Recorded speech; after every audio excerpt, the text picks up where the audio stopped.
Hey guys, it's Micah, and for Chapter 2's 1-year anniversary, I'm going to reveal to you 10 lost secrets from Poppy Playtime Chapter 2. We'll be discovering everything from deleted scenes, lost locations, to over a dozen unused characters. Keep in mind this list does contain major spoilers for Chapter 2, so if you haven't played it yet, go play it, and then come back. You have been warned. Before we start, I want to let you know we're doing a giveaway for 10 copies of Chapter 2. More information on how to win your free copy later in the video. Now without further ado, let's get into it.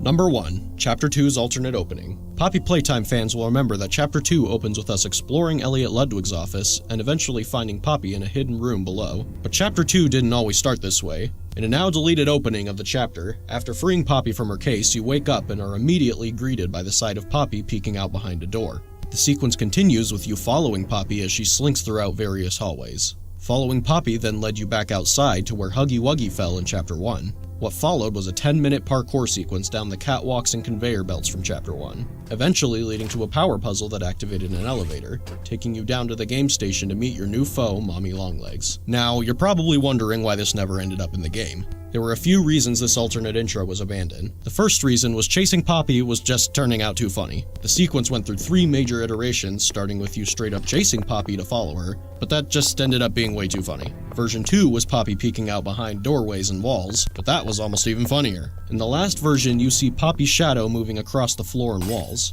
This version was definitely the creepiest iteration, and it's the one we ended up sticking with for quite a long time. But in the end, it was abandoned for just feeling a little too cheesy. The second reason was simple. It was too long. You went through a 10-minute parkour sequence and a wild goose chase without really learning or seeing anything interesting, which leads us to the final reason for the scene's abandonment. Mommy Longlegs had no mention or build-up. To fix these shortcomings, we completely redid the intro sequence. We first added Elliot Ludwig's office to the sequence so you had an interesting location to explore. We then changed following Poppy to Poppy talking to you, to make her a relatable character instead of just a cheesy horror doll that you follow around. Then we added a scene forcing you to watch Poppy be kidnapped before your eyes to build up the threat of Mommy Longlegs. And finally, we had you jump down a slide rather than jump down catwalks for 10 minutes. In the end, these changes are why the alternate opening of Chapter 2 never saw the light of day. Number 2. Mommy Longlegs' alternate intro scene. Mommy's intro scene was one of the hardest things to get right in Chapter 2. The scene went through multiple versions of dialogue and pacing. These alternate versions, while relatively similar to the final, had a few key differences. Here's the first alternate version. Why, oh my, hello down there. I wasn't expecting company. Always tells Mommy when guests are on their way down. Didn't this time. Always tells Mommy.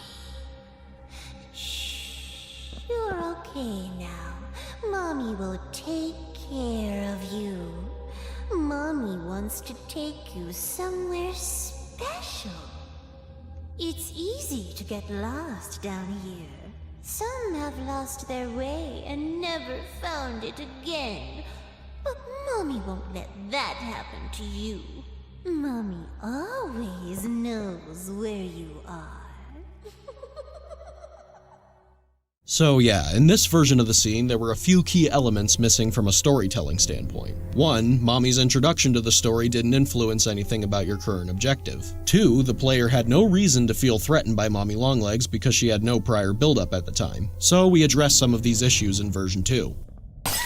Why, oh my! Hello down there. I think you lost this. Do you want it back? No, of course not. Though Mommy assumes this is something you want back. Finding you two down here was surprising. Always tells Mommy when guests are on their way down. Didn't this time. Always tells Mommy. Mommy loves to play games. Do you like to play games? How about you play some games with Mommy? Oh, you don't have to. Mommy can just keep little Miss Poppy if you don't want her. But Mommy already knows you love to play. Some have lost their way and never found it again. But Mommy won't let that happen to you. Mommy always knows where you are. So this version addressed one of the big issues. Mommy now kidnaps Poppy to give the player a motive to play Mommy's games. But then we realized something. The player doesn't even need Poppy. Who cares if she's kidnapped? So Mommy showing up still didn't affect your current objective. So here's what we did to solve it. We had Poppy be the only one who knows the train code, so now you need her to escape. We also added that scene where Mommy comes out of nowhere and pulls Poppy down into the abyss. Problem solved. Now, Mommy steals your only way of escape, and watching Mommy kidnap Poppy makes her introduction all the more threatening. Number 3. The game station's lost designs. Fans will remember that the game station features a giant mural of Mommy Longlegs, a playground for the kids, and entrances to the station's 3 main games. But it didn't used to be this way. The original design of the game station was absolutely massive, and featured a mural on the roof with a giant sun and moon illuminating the station. Although it looked jaw-dropping, there were 2 major issues. It was unrealistically big and was completely empty. It didn't seem like it could have been a real functioning location for kids. The second version featured a new design for the sun and moon, and a lot more color in the room to make it more inviting for the kids who'd visit. However, it was still completely empty. So we went back to the drawing board, keeping in mind what a place like the game station would need to be a fully functional and realistic location. In the end, we shrunk the room, added a big playground for the kids to play in while they waited for their turn in the games, added structural supports for realism, catwalks for Playtime Co. employees to observe the things going on, and of course, added some classic Playtime Co. style branding. Number 4. Musical Memory's lost design. Musical Memory used to have a much different aesthetic than it currently does. In the original version, the walls were completely covered in TV screens of various sizes that would display the name of the button that you're supposed to press, and the buttons you press during the game used to be suspended by big mechanical arms. The reason this design was abandoned was fairly straightforward. The aesthetic was too high-tech looking for Playtime Co.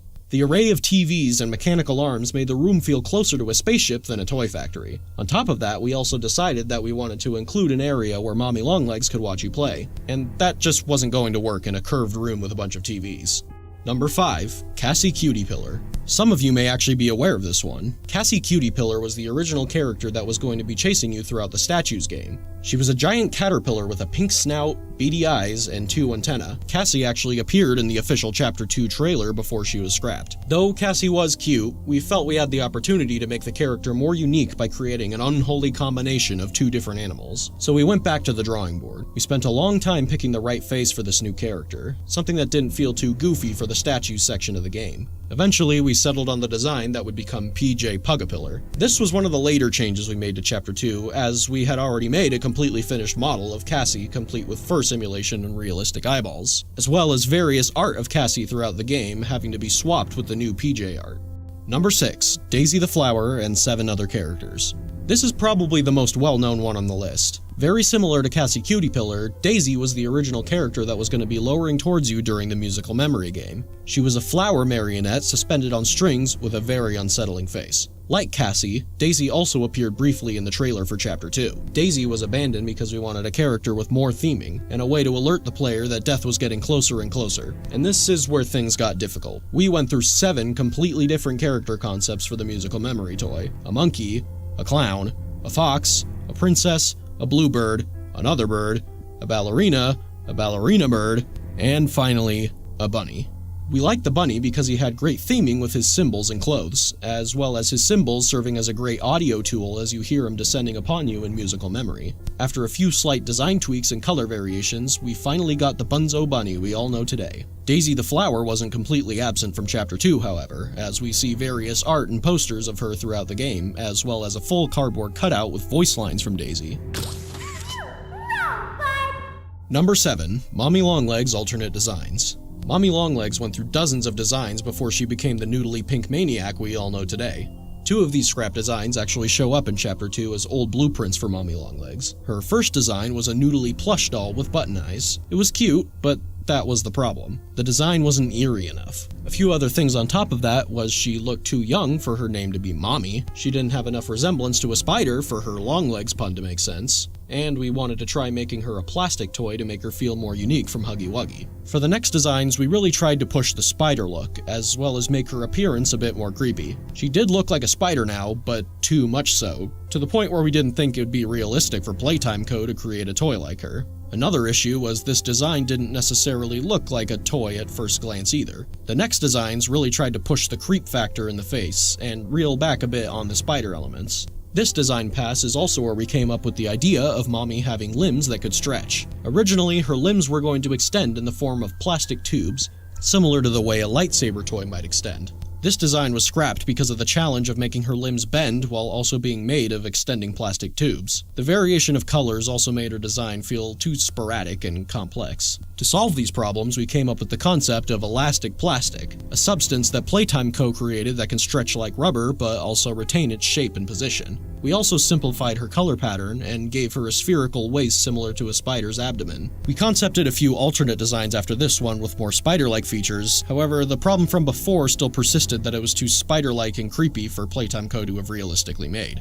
Number 8. The 6 Lost Toys. From the beginning of Chapter 2, we knew we wanted to have new toys present in each of the games in the game station. These became Bunzo Bunny, the Mini Huggies, and PJ Pugapillar. But before those were made, we had 6 different potential characters created to fill these roles. Jolly Clown, who went through a few design iterations, Lovebug, who actually appears in Chapter 2 as a rejected toy, Psydog, a robot dog toy, Sunny Buddy, who also appears as a rejected toy, Lily the Frog, a frog on roller skates, and Monster Truck. That one kinda speaks for itself. Number 9. The Quality Control Room and the Production Room. In Chapter 2, before entering Musical Memory, we take a detour to the molding room where you create the green electric hand. In an early version of the chapter, every game you go to was going to be paired with a factory room similar to the molding room. Whack-A-Wuggy had the production room, and Statues had the quality control room. These rooms were never implemented into the game and were scrapped during the concept phase because they just seemed like unnecessary filler. Number 10. Mommy Longlegs' death scene. One of Chapter 2's most infamous moments is the death of Mommy Longlegs. After minutes of running away from Mommy, you're backed into a corner with no way out. But just as all hope seems lost, you pull down a lever that activates a grinder. Mommy's arm is pulled into the grinder and she desperately tries to escape, screaming for her life as she's slowly crushed to death. Now, you wouldn't think it, but there was actually quite a bit of debate behind the scenes about how Mommy should be pulled into the grinder. In the alternate version of Mommy's death, her head is actually pulled inside and grinded to a pulp, leaving her lifeless lower half to fall onto the floor. Here it is.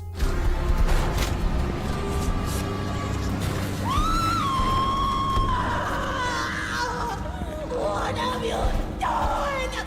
You make me part of you! You can't do this to me!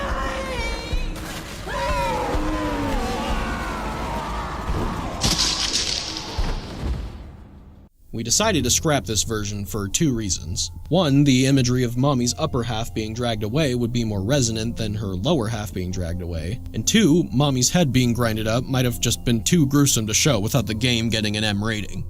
So there you go. Those were 10 lost secrets in Poppy Playtime Chapter 2. And in honor of Chapter 2's anniversary, we're doing a giveaway for 10 free copies of Chapter 2 on Steam. Click the link in the description below if you want to enter. Chapter 2 is also on a huge sale on PC and mobile on these dates. So if you haven't played Chapter 2 yet, now's your chance. Make sure to like and share the video if you enjoyed what you saw.